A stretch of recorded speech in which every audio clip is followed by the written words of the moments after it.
Draht-ISO dahingestellt. In den Keller? Ja. Ja. Müssen Sie aufpassen, nicht? Ich bin für die Fahrräder zuständig, dass die keiner wegnimmt. Keiner wegnimmt. Ich dachte, die wären da drin sicher. Nee, die hier nix sicher. Wir leben hier in einem ganz gefährlichen Viertel. Ja, die ganz gefährlichen Parkers hier. Aber solange ich hier bin, läuft das. Auf Wiedersehen. Hast du diese Opinion? Meine Fresse.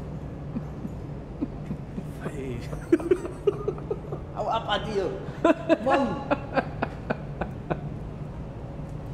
Was?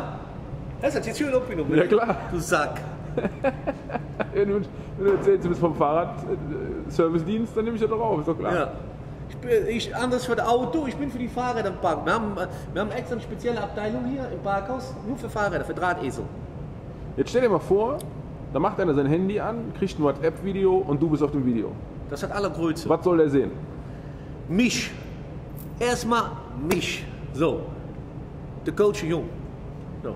Und das ist schon mal sehr viel wert. Ja? Und dann schön die Lauscher aufmachen, weil ich da alles sage. So. Und dann, ich denke mir, das reicht doch.